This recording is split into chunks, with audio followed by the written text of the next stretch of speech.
Можеме? Не? Почекаме.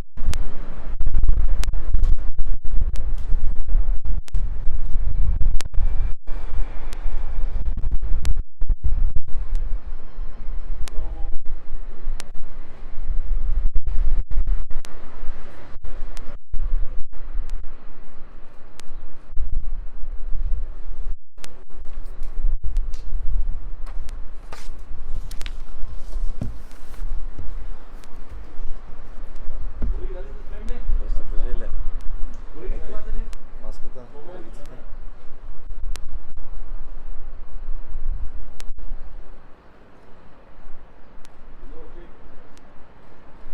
Добар ден на сите.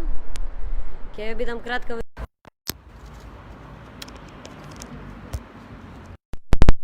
И Мартин Ангеловски како представник на угостителскиот сектор. Денеска имавме средба, состанок, би рекла многу конструктивен диалог со представниците на коморите на угостителскиот и туристичкиот сектор. Разговаравме и за состојбата со која што се соочуваат и разговаравме секако и за мерката која што беше лансирана како поддршка за сите погодени од кризата, а дополнително и за бескаматниот кредит од Македонската банка за обнова и развој, кој што беше лансиран само за овие 3 погодени сектори согласно шифрена дејност. Ги расчистивме дилемите, бидејќи сметам дека како влада која што менаџира со една најсериозен предизвик, најсериозна криза со која што сме се соочиле како земја и со која што светот се соочува, треба да бидеме отворени, треба да бидеме респонзивни, треба да бидеме брзи, флексибилни во носењето на одлуките и треба да прифаќаме критика. Критиката беше прифатена во однос на начинот на комуникација на мерката и од тука и произлезе, да кажеме, одредени нејасноти во уредбата која што беше објавена пред 3 дена. Тие нејасноти во изминатите денови ги разјаснивме во однос на начинот и како е дизајнирана мерката.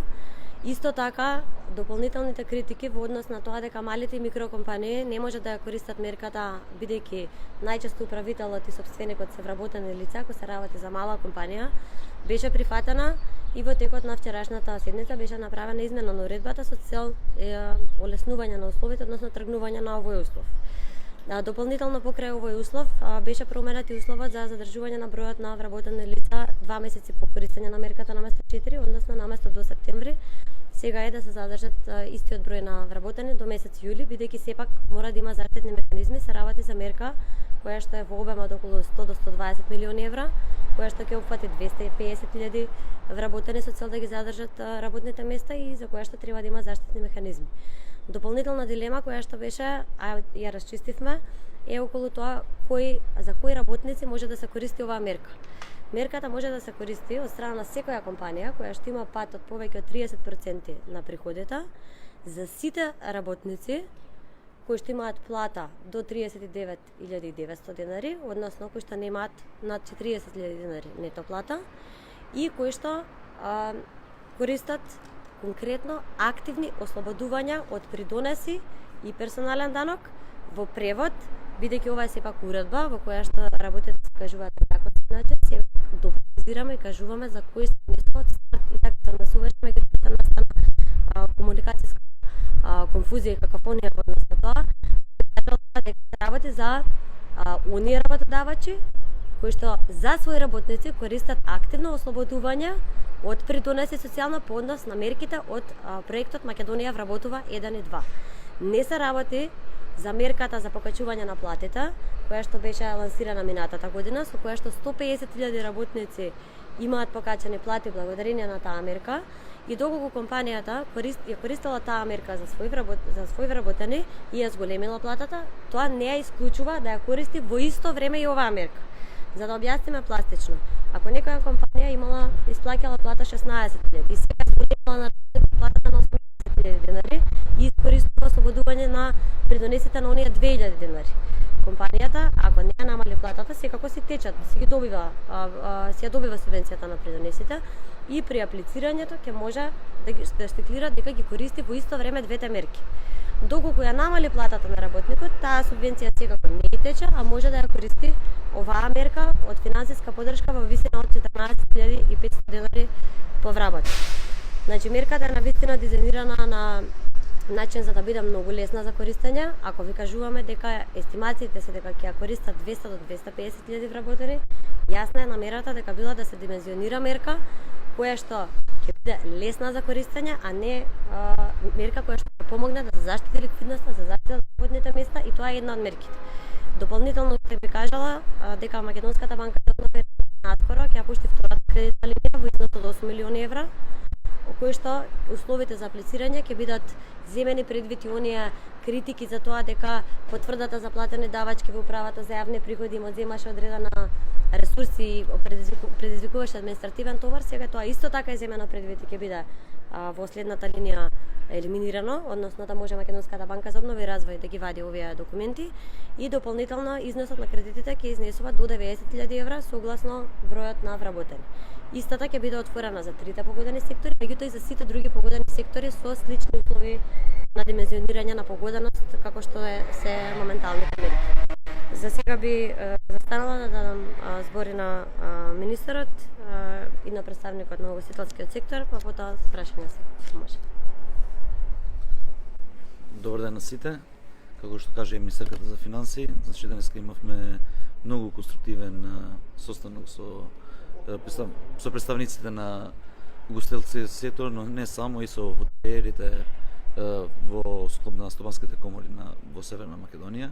Разговаравме за сите отворени прашања во детали, каде што и ние ги повикавме за да ги достават сите нивни дополнителни барања писмено, имајќи во предвид дека ние во склоп на Министерството за економија и на владата веќе имаме формирано координативно тело каде што учествуваат сите стопански комори.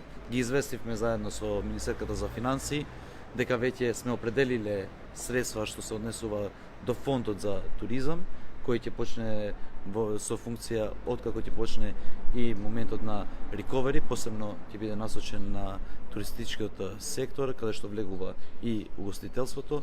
Значи сме предвидели 95 милиони денари. Ние како Министерство за економија сме во комуникација и со други институции, се со цел да ги зголемиме средствата кои ќе бидат насочени и таргетирани, се со цел што полесно да се оправуваат компаниите кои што беа и најпогодени.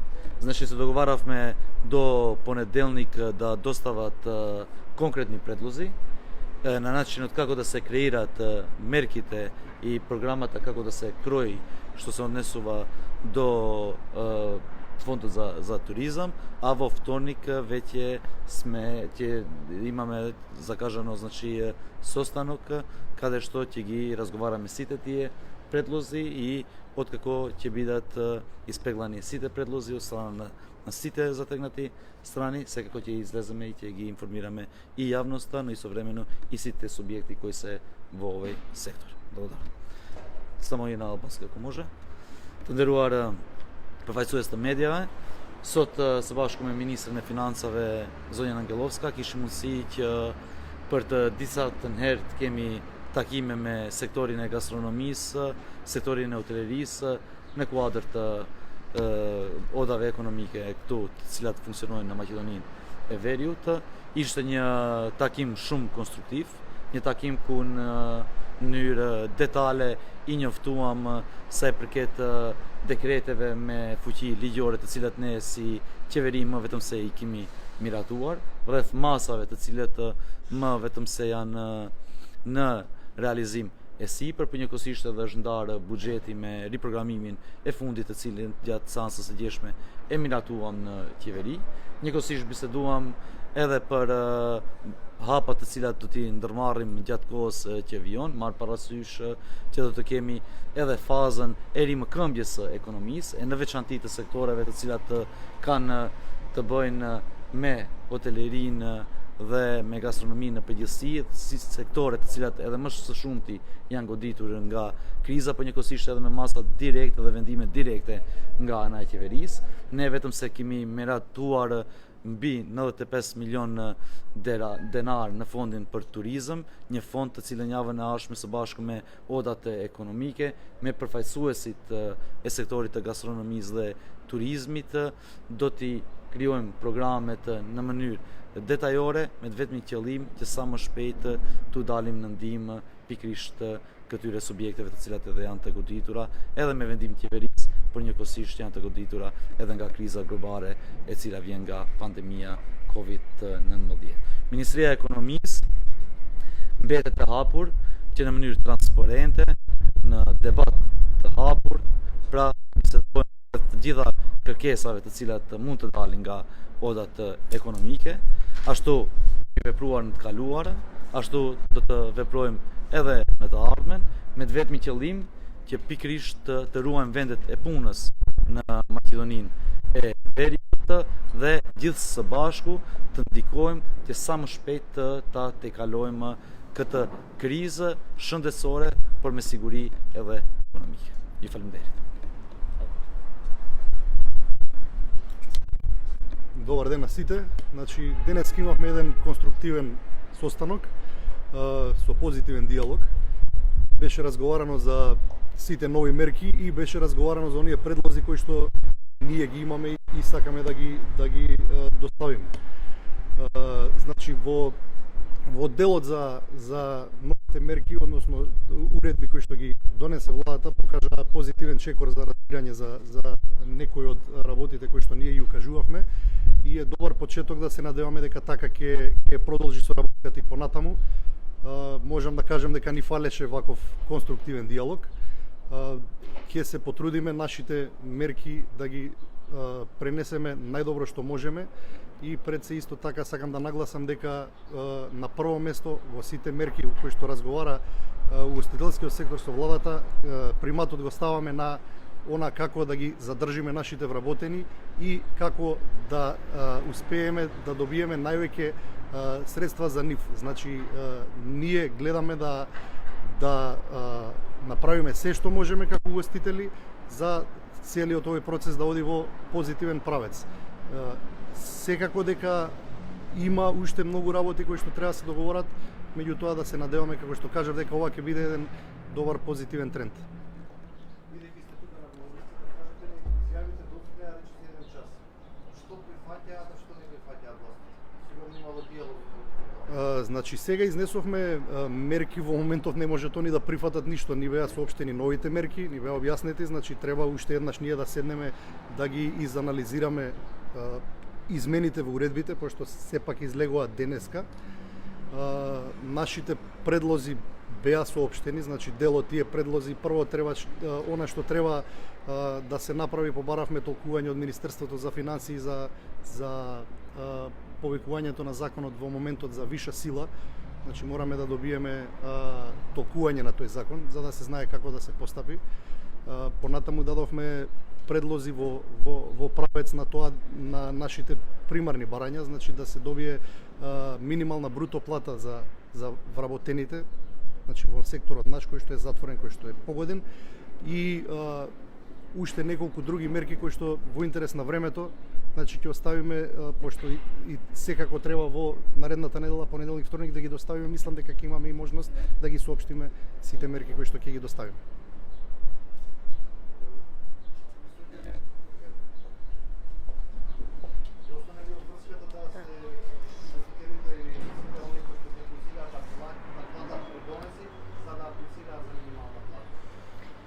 Да, јас ќе се надоврзам и на конструктивниот диалог кој што го кажавме и на тоа дека кажавме дека ние сме отворени на критики кои се основани, но ако се даваат критики да се дадат и предлози, конкретни решенија, што е тоа што се побарува. Разговаравме за уредбата бидејќи како што кажав имаше многу нејасноти околу истата и ги разрешивме дилемите затоа што многу од оние критики се базираа на погрешно разбирање, толкување на дел од условите кои што треба да се исполнат. Разговараме за една уредба, една солидна мерка која што е донесена и која што ќе чини 100 до 120 милиони евра. Меѓутоа, разговараме за следни мерки. Затоа денес разговаравме не само да ги разјасниме дилемите околу уредбата, како што каже и представникот, туку да видиме кога ќе дојде фазата на обнова, ние слушаме веќе позитивни вести дека се размислува заедно со министерот за здравство. Ние разговараме веќе 2 недели на темата дека ова на долг рок не може да го издржи ниту една економија. И дека ние мораме да креираме мерки, да се прилагодуваме за кога ова нешто ќе започна да се олабавува. Тоа започнување на олабавување за угостителскиот сектор конкретно значи дека заедно коморите со епидемиолозите, со засегнатите институции ќе работат на креирање на план како кога ќе отворат за неполн месец, разговара министерот за здравство, како ќе работат тие. Значи, ако ресторан, ако што имал 10 маси, дали ќе треба сега да има 3 или 4 маси? Дали сите вработени ќе треба да носат маски, ракавици, заштитна опрема, во кујната кои ќе бидат условите? Затоа што ние разговараме за олабавување, разговараме за започнување и враќање на животот во нормала и во тоа враќање во нормала секако дека ќе треба мерки за опоравување и за помагање на овие погодени сектори за да што поскоро се опорават, затоа што тоа е добро за државата. Што побрзо, колку брзо ќе се опоравиме, зависи од нас, од следните мерки за опоравување, од се што ќе преземаме сите и секако дека ниту една, верувам дека ниту еден работодавач не сака да ги испушти вработените. Верувам дека товарот се свесни дека сите мораме заедно да го носиме и дека го носиме, дека сите мораме да бидеме солидарни, а мораме да бидеме и реални. Реални од аспект на тоа дека ние мислиме најодговорно ги носиме мерките согледувајќи ги сите, тргнаме од реална основа, меѓутоа носиме мерки кои ќе бидат и на краток и на долг рок добри за државата. Ние располагаме со ограничен фискален простор, треба да бидеме предпазливи да ги димензионираме на тој начин мерките, затоа што сите во оваа држава ќе треба да се опоравиме што побрзо и да се вратиме во нормала и да ја вратиме нашата економија на онаа патака на раст и стабилизација. Сепак очекувањата се дека процесот на опоравување зависи од секоја земја колку долго ќе трае. Дали ќе почне стабилизацијата во третиот, четвртиот квартал, дали ќе почне во следната година, дали опоравувањето ќе трае па и неколку години, значи тоа секако дека е нешто за кое што допрва анализираме, за кое што разговараме и ќе преземаме мерки за што поскоро да се вратиме на тој пат.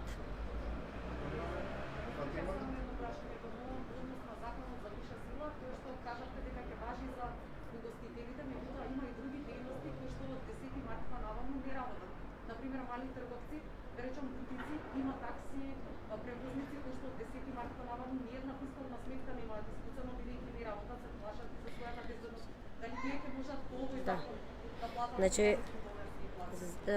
Законот за работни односи е под Министерството за труд и социјална политика. Зборуваме за член 112 кој што вели виша сила и другиот член кој што вели во прекина деловна активност. Јас, како што денеска и беше на овој состанок посочено, тие бараат јасно толкување за да знаат како се третира пандемија. Пандемија е виша сила. Меѓутоа, точно толкување даде Министерството за труд и социјална политика. Владата не можеме да предложиме сега по овој состанок сите кои што има, сите комори се носат на кризисен штаб, се носат на владата и се разговара. Поаѓаме од една реална основа, поаѓаме од основа која што ако има некаква нејаснотија треба да се разјасни. По основ на ова барање треба да биде доставен предлог до владата за да може или да се владата сепак не е орган кој што дава толкување, меѓутоа е орган кој што во овој момент има улога на парламент и носи уредби со законска сила за да појасни некои работи или за да промени некои работи кои како треба да функционираат во вонредна состојба. Ова ќе го земеме секако предвид. Добивавме и други барања по основ на оваа прашања во владата во однос на адвокатски друштва како да толкуваат и така натаму и ќе се трудиме сите работи што поскоро да ги разјаснуваме за сите да биде јасно, чисто и да знаат буквално на што се. А сите да знаат дека државата е тука и дека ќе бидат згрижени сите.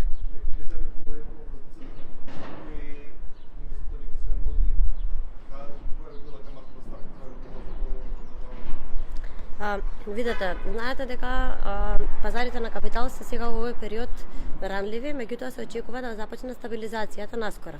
Многу развиени земји кои што имаат така наречен investment grade rating излегоа на пазарите и издадоа еврообврзници. Разговараме за развиени земји како Шпанија, Шведска, Португалија и така натаму. И сега се очекува стабилизација и да се отвараат пазарите и за земјите од наш ранг, односно земјите во развој. Ние тој процес на евроврзница, започнувањето значи дека имаме можност да го следиме пазарот и да одлучиме кога е најдоброто време согласно сите услови кои што ги земаме предвид. Секако го проценуваме и потребите ургентни кои што ги имаме, проценуваме кои се ризиците, кои се условите, каква е состојбата на пазарот на капитал за да го одбереме најдобриот тајминг. Процесот на евроврзница трае од 45 до 60 дена.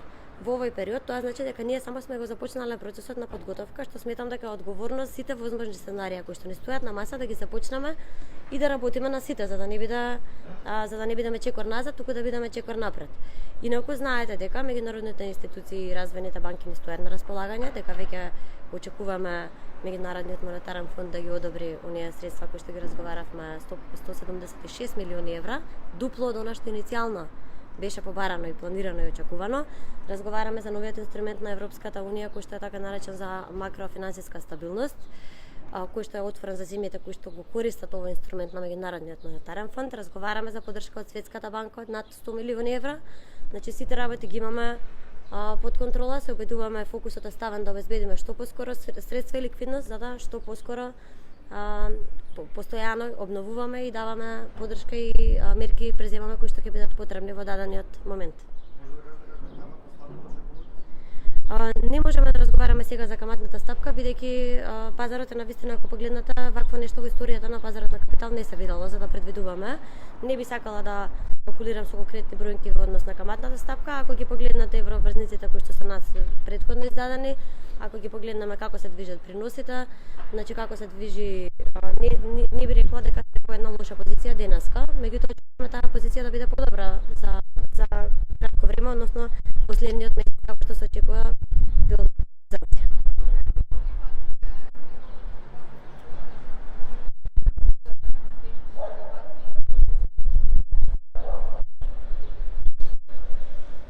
Да, тој предлог е на маса, веќе изработуваме предлог уредба.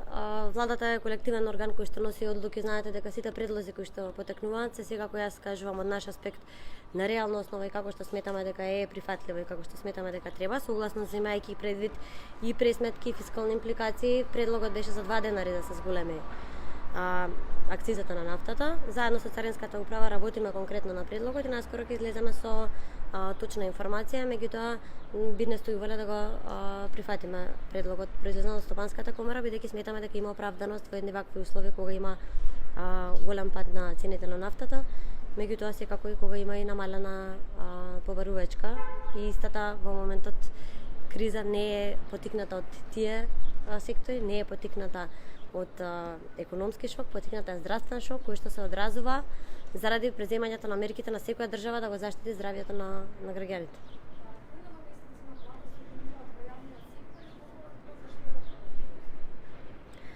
Надоместоци, кога зборуваме, донесена беше уредба прва за минимална плата за функционерите и избрани именувани лица. Тука кажавме дека заштедата е околу 4 милиони евра. Понатаму донесовме уредба за да се во периодот на вонредна состојба па и до крајот на 2020 да се забрани вработување, односно нови вработувања и исто така да се забрани исплата на дополнителни надоместоци преку времени часови, бонуси, надоместоци по управни одбори, по комисии и така натаму.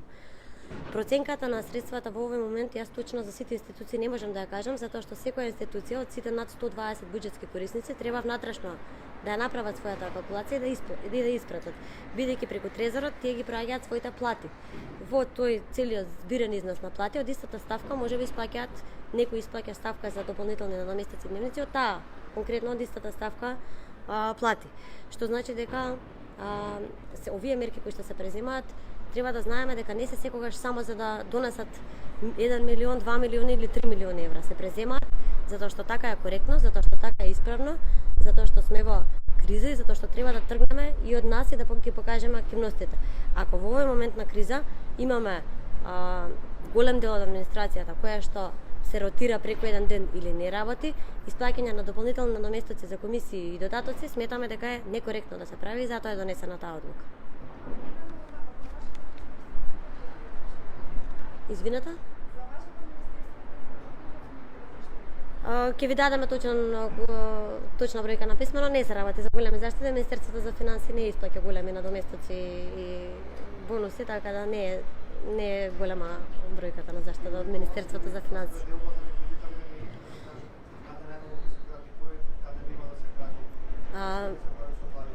Тоа се нарекува прераспределба помеѓу буџетски корисници и фондови, односно донесовме уредба, беше усвоена уредбата по 3-дневна дискусија во владата. Беа вкупно, значи мораше да ги донесеме оваа одлука за прераспределба, за да можеме да ги обезбедиме средствата за изплата на овие мерки и финансиска поддршка за кои што разговараме. Вкупниот износ на кратење изнесува 6,5 милиарди денари. Истите тие 6,5 милиарди денари се скратени од различни од сите буџетски корисници, кај сите буџетски корисници имаме кратења. Имаме 1,5 милиарди од прилика кратења на ставка стоки и услуги. Имаме кратења на капитални, секако некои што не се продуктивни капитални пред се одиме, меѓутоа и капитални инвестиции кои што не може да се реализираат овој период. Имаме буквално кај сите буџетски корисници кратења, различни кратења, зависно од суштинската потреба за справување со кризата, и овие 6,5 милиарди денари се распределени на соодветни програми, односно околу 6 милиарди 5,9 се распределени во посебна програма отворена во владата за финансиска поддршка мерки за ковид. Министерот за економија ги спомена околу 100 милиони евра, односно точно 95 се распределени за посебниот фонд за мерки за справување со ковид за угостителскиот, односно извинете за туристичкиот сектор. Понатаму имаме за оние мерки кои што беа прогласени за поддршка за самостојните уметници, 6 милиони денари се распределени. Распределени се 30 милиони денари за поддршка на спортистите, уредба на Агенција за млади и спорт која што беше презентирана. Разговараме дека во секоја институција е отворена нова програма, мерки за справување со ковид, за да во секое време кога ќе поставите прашање можеме да бидеме транспарентни и да кажеме реализацијата е толку и толку на основ на сите програми кај сите институции. И дополнително се отворени солидарните фондови на Министерството за здравство, веќе знаете дека е отворен солидарниот фонд. Меѓутоа имаме отворен солидарен фонд сега и во владата, веќе започнаа и таму донации. И сега заедно со Министерството за правда работиме да го олесниме процесот на донации, односно знаете дека документацијата е да се бара потврда од Министерството за правда. Сега разговараме да го олесниме и тој процес, за да им олесниме на сите кои што ќе сакаат да бидат солидарни. И знаете дека секогаш искористувам приликата да ги поканам сите кои што може да помогнете да бидат солидарни, да уплатат или да донираат опрема по Министерството за здравство, како што тоа многу го прават, или да ги уплатат порано своите авансно даноци, или да донираат сега во новиот фонд кој што ќе дава финансиска поддршка на економијата за справување со ковид кризата.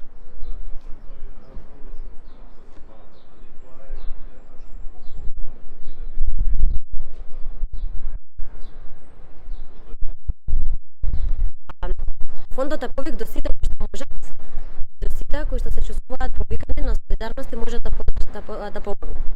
Знаете дека сите функционери им се наплатуваат платите од минимум, значи велиме да се солидаризираме сите. Знаете дека дел од големите компании ги уплатија авансно својот данок на добивка. Имаме индустрии кои што во овој период ќе растат и растат. Имаме поединци, компании кои што можат да бидат солидарни и да придонесат. Вчера имаше еден предлог да објавиме јавно кој све донира во тие фондови и кој све е солидарен. Може би ќе го разгледаме и ќе го прифатиме и тој предлог за да покажеме кои се оние кои што се солидаризираат и кои што во овој момент помагаат. Сметам дека е многу важно сите да тргнеме од себе, да бидеме одговорни. Вие како медиуми ве повикувам, ако има било каква нејаснотија во комуникацијата, да ги погледнете и документите кои што сме ги објавиле и уредбите, да помогнете да се разјасни, бидејќи најголемиот непријател на сите во овој период е паниката, која што нема простор и нема потреба да има. Цел свет е во ова, ќе се справиме најдобро што можеме и ќе излеземе од ова наскоро заедно силни. Јас знаете дека се откажав од платата во месец март. Сега овој минималец кој што се носи одлуката ќе биде уплаќан во фондот за солидарност во владата. Во однос на резултатите, падот и работата на компанијата во која што сум собственик, секако има управител кој што може да се обратите и да го прашате за сите детали. Благодарам. Значи се работи за знаете дека јас кажав дека мора да сме отворени, мора да ги дискутираме сите работи, да ги разгледуваме веќе следните мерки кои што треба да се преземат. И ова е една иницијатива да имаме така наречен совет за фискални мерки за справување со ковид кризата. Имаме околу дел од учесниците се и оние кои што се од економскиот совет, дел се кои што не се во тој совет. Се работи за околу 10 до 12 лица кои што јас лично верувам и сметам дека може значено да придонесат со нивните ставови, по нивното искуство, за да можеме веќе да разговараме за следни мерки кои што треба да се преземаат и за реализацијата на овие мерки. да известуваме точно како оди реализацијата на приходната страна и секако дека повеќе детали ќе може да добиете и да, иако тоа не беше интенција да се објавува во јавност, сепак ќе бидеме отворени секако за да ви кажеме и кои се кои што произлегуваат од овие состаноци кои ќе се одржуваат.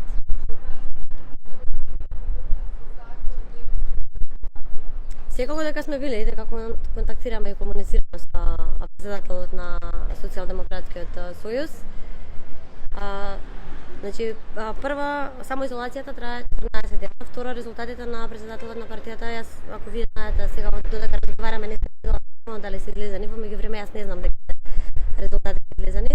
Ако треба да се тестираме, го имаме министра за здравство кој што ќе ни каже дека се тестираме, меѓутоа резултатите се не се излезани. И не, вие ме прашувате како да претпоставувате дека веќе резултатите се излезани. Затоа ве прашувам, ако вие нешто знаете, може да ни кажете пред нас. Секако дека ние на дневно ниво во владата сме во релација, меѓутоа тоа што кажувам е дека ова на долг рок ние нема да го издржиме, да бегаме еден од друг и во овој период ние мораме да се заштитиме. И затоа и кога ги имаме состаноците во владата, сите сме со маски. Сите носиме маски, сите седиме на 2 метри, столиците се тргнати. Ако верувате кај нас во салите на состаноците, значи ние веќе не ни одиме да седнуваме преку 2 столици, едноставно нема толку блиску столици. Ако погледнете, целата влада е веќе адаптирана за да ја држиме таа дистанца и да ги почитуваме сите препораки. И секако дека се што ќе треба да преземеме, ќе преземаме. Ова е шанса за да се трансформираме сите, за да ги трансформираме бизнисите, за да ги трансформираме процесите, за да го трансформираме дел од нашето однесување можеби, за да го искористиме овој карантин и затворени часови во домовите, за да можеби придобиеме некоја нова вештина, за да читаме, за да ги вратиме и изградиме релациите можеби со луѓе со кои што не сме биле во контакт. И јас на сите им препорачувам да овој период го гледаат и го искористат и да излезат од карантинот подобри, попаметни и со нови вештини наместо само да пробуваме да критикуваме. Благодарам.